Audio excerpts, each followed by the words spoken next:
সমস্যা 2.16 একটি তড়িৎচুম্বকীয় রশ্মির তরঙ্গদৈর্ঘ্য 450 ন্যানোমিটার। এ রশ্মিটি তড়িৎচুম্বকীয় বর্ণালীর কোন অঞ্চলের? এর ফ্রিকোয়েন্সি ও তরঙ্গ সংখ্যা গণনা করো। আলোর গতি 3 × 10⁸। যেহেতু তরঙ্গদৈর্ঘ্য দেওয়া আছে, আমরা তরঙ্গদৈর্ঘ্যকে ল্যামডা দিয়ে প্রকাশ করি 450 ন্যানোমিটার। তো আমরা জানি দৃশ্যমান অঞ্চলের তরঙ্গদৈর্ঘ্যের পরিসর হলো 380 ন্যানোমিটার থেকে 780 ন্যানোমিটার পর্যন্ত।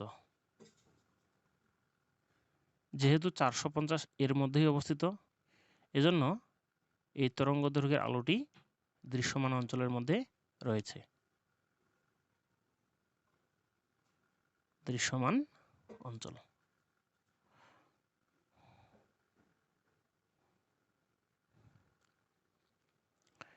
এর ফ্রিকোয়েন্সি ও তরঙ্গ সংখ্যা গণনা করো। ফ্রিকোয়েন্সি বলতে নিউ ইকুয়াল হোয়াট, আর তরঙ্গ সংখ্যা নিউ বার ইকুয়াল হোয়াট।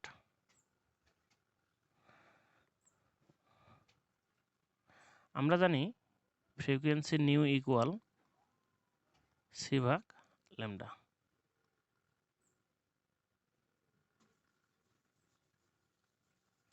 ল্যামডার মানটা এখানে ন্যানোমিটারে দেওয়া আছে, আমরা মিটারে লিখব। আর আমরা জানি 1 মিটার ইকুয়াল 10⁹ ন্যানোমিটার। তো ন্যানোমিটার থেকে মিটার করলে 10⁹ দিয়ে ভাগ করতে হয়।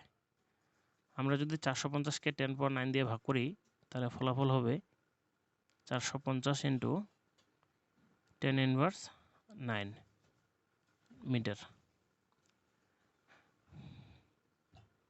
450 × 10⁻9 মিটার।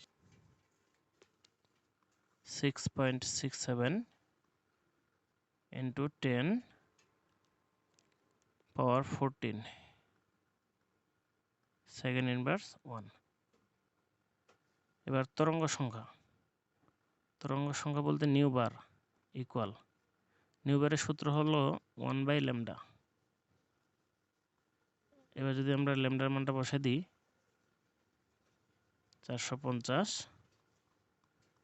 × 10⁻9 ইকুয়াল, অ্যান্সারটা হবে 2.22 × 10⁻6 মিটার ইনভার্স 1।